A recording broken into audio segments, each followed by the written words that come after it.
So I would say personally, my deepest desire is that we unite with all those who believe that economy can serve peace and human flourishing for all in order to contribute to peace and to reducing the so many poverties that oppress individuals and entire peoples.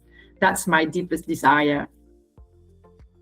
Welcome back to the Shape the World podcast, the Creative Change Economy series. As we build momentum for the Shape the World Summit 2026 in London, we are exploring how faith-based assets and values can fundamentally reshape the global finance sphere. For more than 20 years in Consulus, we have tried to keep the spirit of the economy of communion alive through the work that we do, through the Shape the World Summit, through the 6,200 leaders and organizations we have convened since 2005. Today, we are privileged to have Dr. Anouk Grevin as today's guest, president of the Economy of Communion International, writer of the book Garden of Givers, and currently a professor of management sciences at the University of Nantes. She joins us as EOC turns 35 this year, a milestone that invites both celebration of the economy of communion being alive and of looking back, reflecting to what has been done in the past and to look forward for what's lying ahead of us. So, Dr. Anouk, welcome. For listeners encountering the economy of communion, the term, the concept for the first time, how would you describe it? And why does it matter this year? Thank you very much for this invitation. Economy of Communion is a global and fraternal community of people who freely engage to work for a fairer economy capable of regenerating our world, recognizing the protagonism of people in situations of vulnerability, and living and promoting a culture of giving and reciprocity. So why does it matter in 2026? More than ever, it's urgent to go out of the logic of pure profit that is bringing death, destroying lives and entire cities, steals the future and hope of so many. We need to change the very underlying assumptions of the system.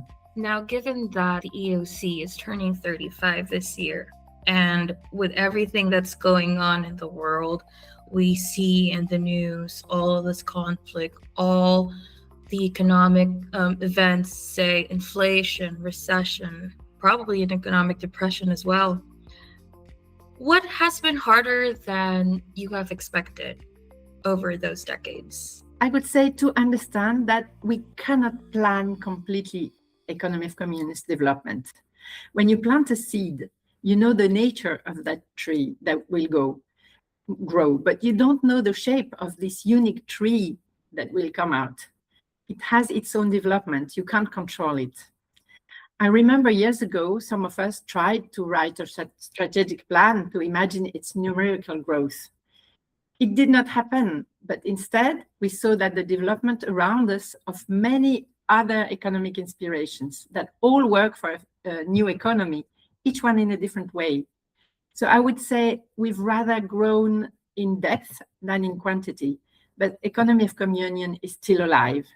Where do you see the presence of EOC? Is it just in, say, certain regions in the Americas and in Europe, or would you say that it's already widespread all throughout the 6 continents? We can say that it's worldwide, but it's more developed in some parts of the world than in others. It started in South America and Brazil, so it developed very much there. And Brazil, for example, it's much greater. Also in Europe, it's smaller in Asia, for example, but there are some, and Consulus is a very good example, and that is spreading also economy of communion in different countries. There are many also in Korea, in the Philippines, in other countries. It's still very small, but it is present in probably more than 50 countries all around the world. So that's not bad for a beginning. I mean, 35 years is a lot and not so much at the same time. It is a lot, and it is also quite little at the same time. I completely agree with that. Now, you mentioned Brazil. You and I know why it has been born in Brazil. Could you tell our viewers who are new to the concept why Brazil is significant? It started with the impact of seeing inequalities in Brazil, but it's not the only country. Many other countries are like this. But you can see in the same place, for example, in the city of São Paulo, where it started, and very close to them, around the slums. So this is the very image of what our economy creates. Wealth, a lot of wealth, so many opportunities, and at the same time, poverty, which is not acceptable in our world. When we're able to do such great things, we should be able to help the children that have to grow up in the streets. So Brazil, this impact was the beginning of saying our economy has the responsibility to do something. We can create more wealth and distribute it better. But it's not only a question of distribution.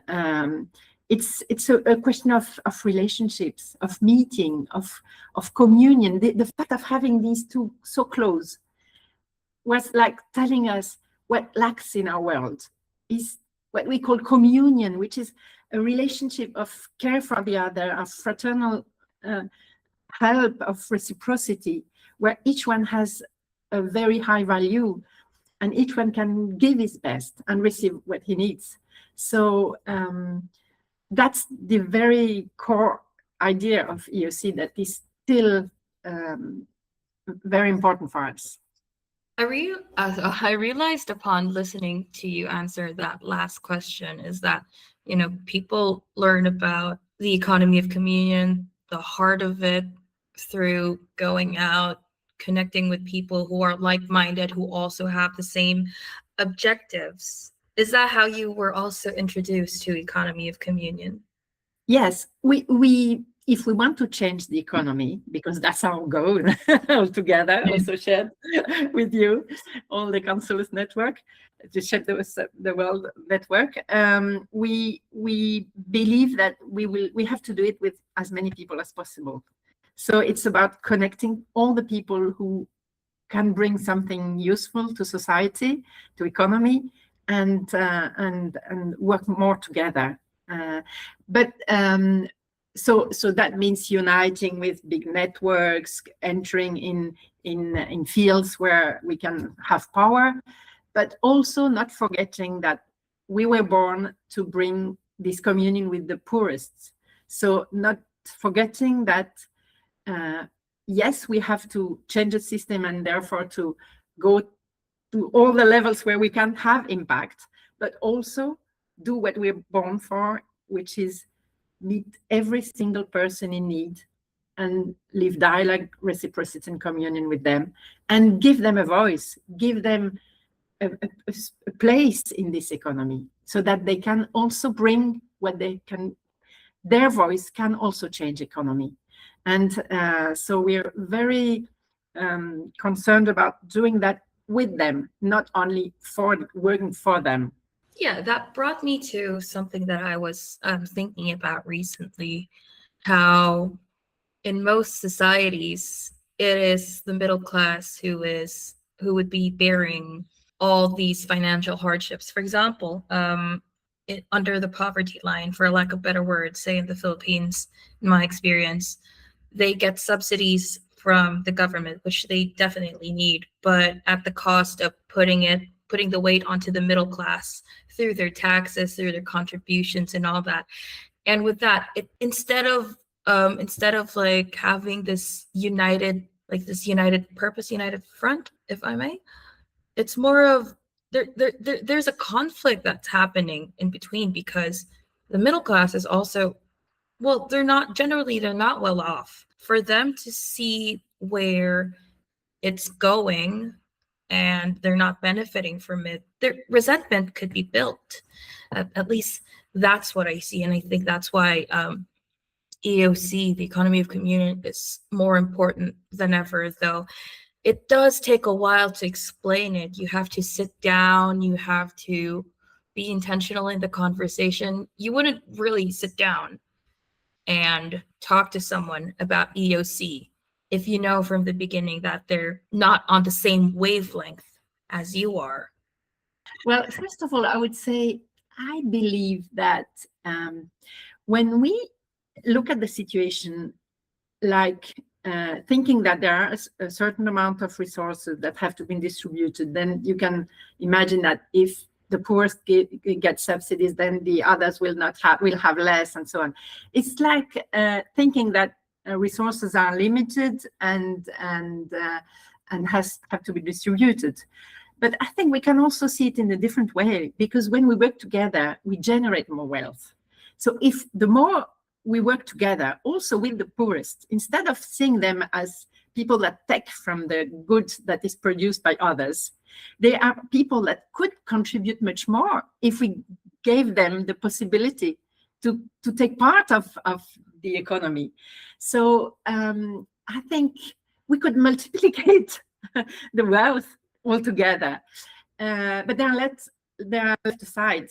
So if we meet them and see how much they struggle every day, and start a relationship of reciprocity and helping each one to give all what it has to give, it could give, then I think it would be much different. Yes, I think it's about getting to know each other, getting to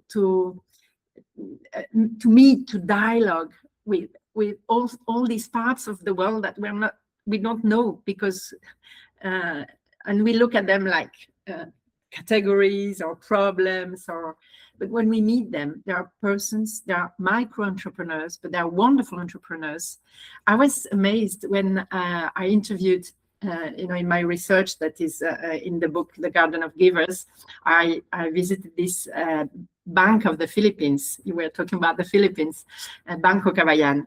I was very much impressed, because not only they decided to give these microcredits to help very, very poor people in rural communities, but I was amazed by the esteem that Teresa Ganson has as a banker, as president of the bank.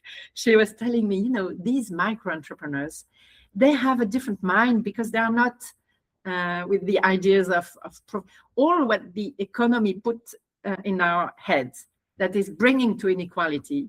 They don't have. They behave with solidarity, with sharing the wealth as soon as they have something, and so on.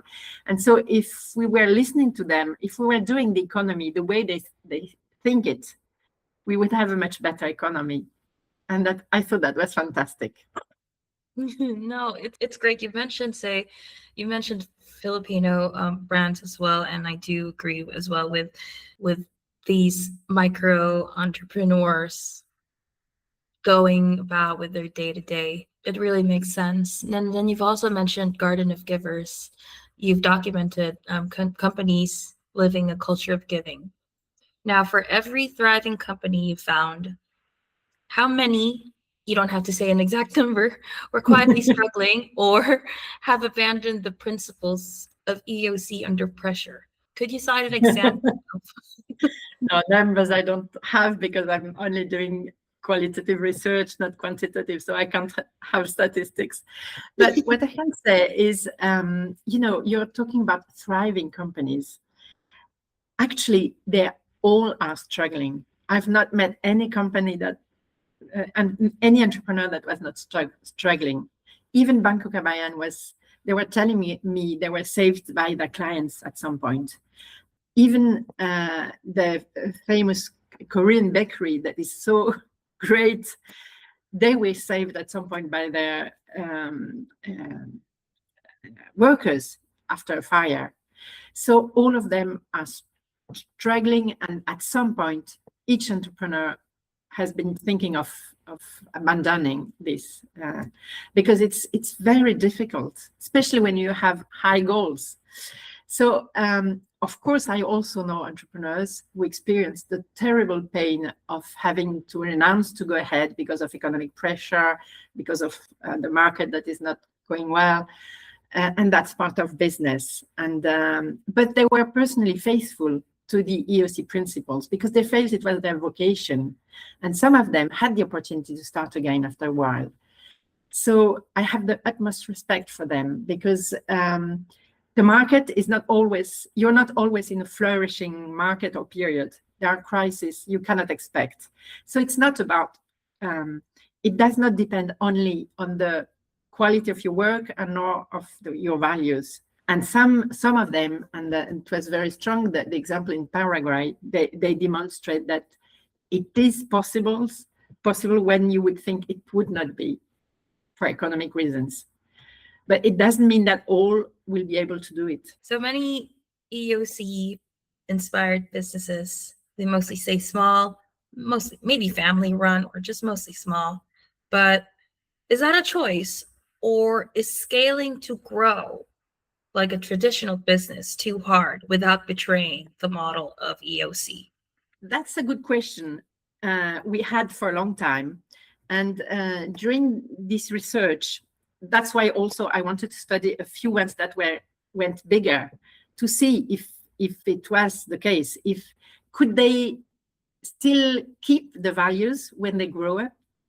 And I discovered it was possible. I've seen the bakery when I visited it, the part that I documented in the book, there were 400, now there are 1,600. In Paraguay, there were close to 1,000 and so on. So someone told me, oh, you won't find anything of economy of communion inside because it's not possible. And on the contrary, I discovered that they had structured the whole company on these values, and they had made it a culture. And that's very strong. But of course, I would say, it doesn't mean that like all bakeries cannot become so big as Sindang is. I mean, of course, most of the bakeries will stay small. And the Korean one is the example that tells us that it's possible. But also for some of them, it's a choice. For example, one micro client of Banco Cabayano in the Philippines, she was doing banana chips. And when she first had the possibility to start to grow, she had a big contract. Instead of scaling up, having more workers, she decided to foster other women of their community to start their own activity, so that each one of them could have their micro activity and have experience the dignity of owning their own business. So that's another way of growing. Or for example, the Argentinian entrepreneur I told about in the book, he could have grown a lot because his company is doing very well. But instead, he decided to dedicate most of his time to create a network of solidarity to support many other initiatives together with others to help people in need. For example, he decided to help very poor micro entrepreneur of his region to connect, to create a value change network and to organize themselves so that they can now there are a network of 1,000 families that are capable of earning a living. So this is, I think, the impact that he would have had if he had grown his business would not have been so big as the impact he has with all this network, connecting with many others to help in so many different ways. It's fascinating. So I think what we aim at scaling up in the economy of communion is not so much the size of business, because each one has the same dignity, big or small, but it's more the culture of giving. Business is a mean, but the goal is to scale up this culture of giving that can transform deeply capitalism. It reminds me of a proverb, which I'm sure you're familiar with. Give a man a fish and you feed him for a day. Teach a man a fish and you feed him for a lifetime. And it emphasizes empowering others with skills and self-sufficiency, which is more beneficial in the long run than providing temporary, short-term aid. Sure, I can expand, but that's just for me. But what if I could help others while maintaining what I have?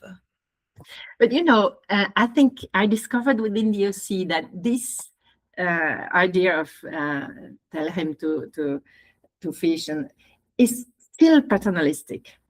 Instead of giving something to be able to do himself, teaching him, if you ask him, what would you like to do? What are you good at? What do you need to be able to do what you would love to do? Then it's even different, because if you teach the other, then he might not succeed because the context might not be so good for that. Instead, if you help him to discover what he's called to do and help him have access to opportunities, which most of the time before being money, it's also about contacts, support, courage, and esteem, and so on, then he might do even much better, and he might grow also, or at least have it might have a greater impact in his life and in his community.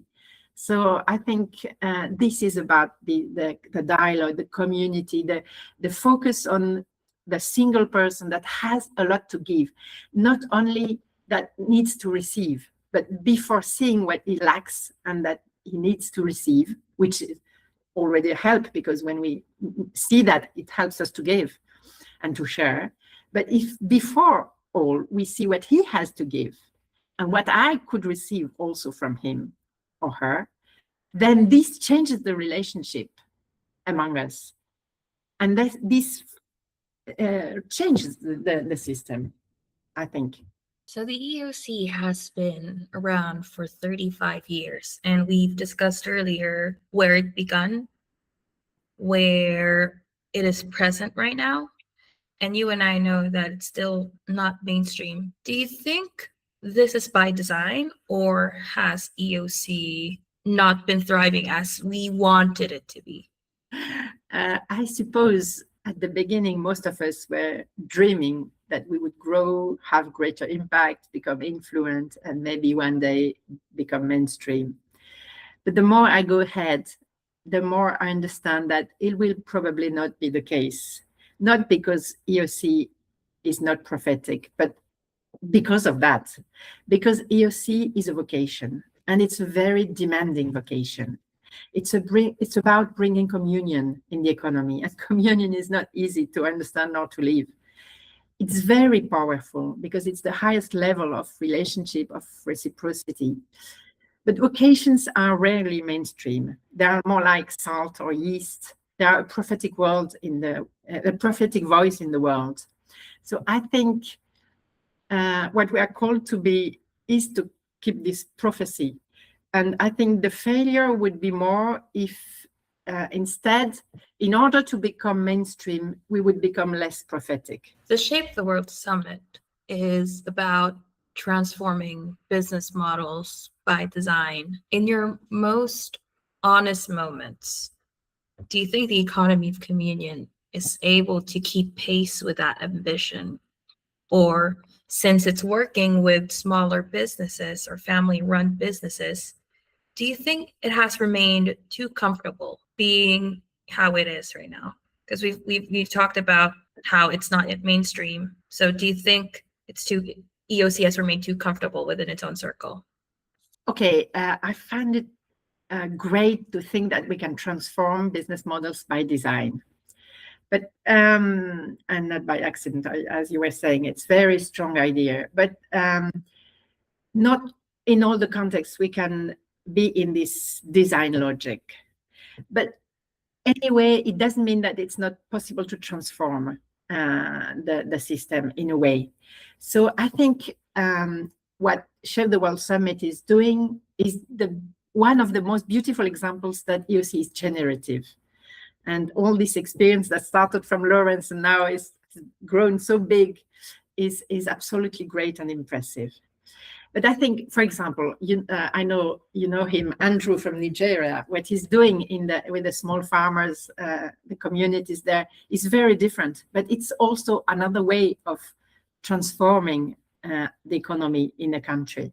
What economy of communion in Brazil is doing in Amazonia or in the suburbs of Salvador de Bahia among the Black young boys and girls from the slums are different ways of doing it. They're also, for example, cooperating a lot with benefit companies or other networks, business networks, in order to have not only social and economic impact, but also political impact. And that's also another way of transforming the world. I would say, and some say, okay, the beauty of economy of communion is also to change the world one person at a time. One of the young people last year said Sada, and I was very touched, because that's also true. So design is a fantastic tool, and I hope it will have very big impact. But I think that the micro entrepreneurs, very, very small micro entrepreneurs that are struggling with life, for me, have the same importance. They have the same dignity and value. I would not say they are keeping comfortable in their circles. They are doing it in their own place, in the way they feel they are called to do it, and with the means they have, the resources they have. And that's the diversity of economy of communion. I wanted to say also the example of Burundi. This EOC NGO is helping the people, the women and the people, the very poor people, to have these. It's not microcredit. It's sharing the very little money they have to generate common small capital to develop their activities. They are changing the system in doing that, starting from the poorest. So for me, all these are different ways of having impact on the current economic models and showing that something else is possible. With that, there are so many growing initiatives inspired by the EOC, but they don't claim to be the real thing. And as someone who holds EOC's integrity closely, is this exciting, or is this something that you are concerned about? No, it's exciting. It's exciting because for me, it's a sign of fertility, of prophecy, and that's a joy. We sometimes talk about EOC as a charism, which in Greek means gift. So gift is for all. I hope that many will be inspired by these examples and these ideas, and will create their own way to change the economy, or simply to live it in a better way. Because I think if we want to protect the integrity of inspiration, we might kill it. Because an inspiration never belongs to anyone. It aims at generating a stream of life and thought, to be an example for others, to inspire others. But each one will do it in its own way. We are happy when we connect together and we keep in touch, and but it doesn't matter if others do it in their own way and you don't even keep in touch. It's okay, because it's this stream of thought is called to be of inspiration to many. Each one has his own call, I think. Basically, we all have one goal, despite the differences, despite the lack of terms, or maybe they have different terminologies for what we see. Maybe that's it, and the spirit lives on. The Shape the World Summit, we've been talking about this, is coming to London this October, and we're bringing together folks from the business sector, government, and faith and finance leaders around a purpose-driven economy. Where do you think does EOC fit in the conversation? I think it's fantastic. This Shape the World Summit, I'm very amazed and fun because I think it's building together many different leaders of different experiences to work together for this purpose-driven economy. So I think that's the core of the goal of economy of communion. And so like we were saying a few years ago, we had an international meeting of economy of communion in Africa, and the motto was at that time, one company is not enough. So because to change the system, we have to unite, we have to build networks, we have to. So I think it's a fantastic way if we connect all together. And what I like is that this network of the Shape the World Summit is also connecting people of the mainstream world. And economy of communion is also trying to keep inside the network the very poor people of small communities that are excluded of that world. So I think together we keep united the mainstream world and the margins. And that's something fantastic that we have to try to do, to keep that together. And for example, we are organizing our 35th anniversary this year in May, 29th of May, in Argentina. And we chose Argentina also because of that aspect, like when we were born in Brazil, but also because we are inviting people from all over the world, not only to meet in a big event like the Shape the World Summit, but also before to go in very small, poor communities to meet the people there and to have this dialogue, this transforming dialogue, to have this, to experience this communion that transforms you deeply, so that then when you come back to your world of big companies or finance and or politics and any place, then you bring them inside with you. You know what they are living, you discover them. So each one of us will go there and meet the people of local communities in their own context, and then together we'll meet all together in Buenos Aires. But because we want to take from the margins, from the margins change this and bring this novelty to the mainstream world. So I hope that some of the Council's Network and Shape the World Summit also will participate to that great adventure and bring to the worlds where they are in and generate impact and change by design, bringing within themselves the experience of the poorest ones. You've also spoken about an invisible associate at the core of EOC. How do you make that land for a business leader or an investor with no faith background, or they're not practicing? Mm-hmm. Yes, it's very important for us that in economy of communion, all faiths are welcome, but also people with no, I would not say no faith, no religious belonging, because I think you can call it invisible associate, as we say at some time. Some in the Philippines call it the providence of God if you're a believer. Some call it the generativity of communion or of giving. You can call it the effect of generalized reciprocity, or the power of interconnecting, or simply the law of business. I'm convinced that what is typical of entrepreneurs is to believe that risk is worth taking because it's an opportunity, and that investing resources and energy together can generate unexpected wealth. And if we are honest, whatever our faith, we recognize that this wealth is not all due to our own efforts, but we receive from many others. And this meeting, this encounter multiplicates what we have invested. So it's also a gift, and it's not only the result of our own merit. So that's what we want to say about invisible associate. It means there is something that is beyond us, above us, or whatever, behind us or around us, that is generative. And that's, I think, a faith that we all can share, whatever our religion may be, or without religions, because this faith of the generativity of humanity is something that is shared by all, I believe.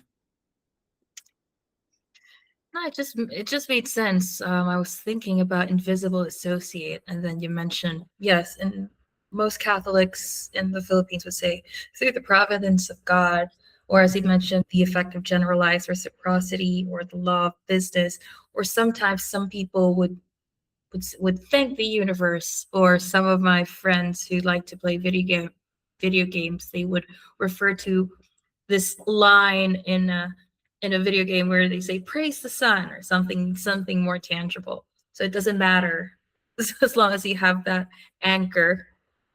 Mm. And now Yes, and we are not everything. I mean, it's not all due to us. I think to have this humility is very important. Today marks a month before the EOC's 35th anniversary. As EOC enters its next chapter, what is the one thing you most hope it contributes to the world?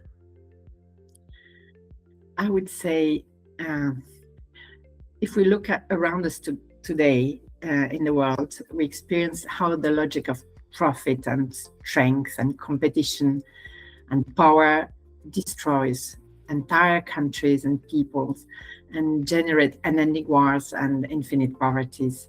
So I would say personally, my deepest desire is that we unite with all those who believe that economy can serve peace and human flourishing for all in order to contribute to peace and to reducing the so many poverties that oppress individuals and entire peoples. That's my deepest desire.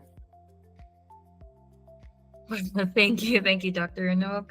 There's just a lot to unpack in the conversation that we had, and I do appreciate that you answered my questions head on, even if most of them were written in a way that's skeptical, because honestly, most people would generally be skeptical about what we're trying to do. Because we should not think that what we are doing is well. It's important always to listen to what skeptical people tell us, because that's how we can grow. So thank you for this very free and rich dialogue. I'm very glad. Whether you attribute your successes in your business to an invisible associate, divine providence, generalized reciprocity, or simply the logic of the economy of communion, the idea that something larger than profit can be a genuine partner in enterprise is worth sitting with. Now, this shift may be exactly what the global economy needs the most right now. For our listeners, this conversation is just a glimpse of what's to come. We look forward to exploring these ideas further with leaders like Dr. Anouk at the upcoming Shape the World Summit, which will take place in London on October 15th, 2026. If you want to learn more about the creative change economy and how the multi-faith economy mark will be uniting faith-based assets for a shared future, be sure to visit our summit webpage in the description section. And with that, thanks for tuning in. Until next time, keep shaping a better world.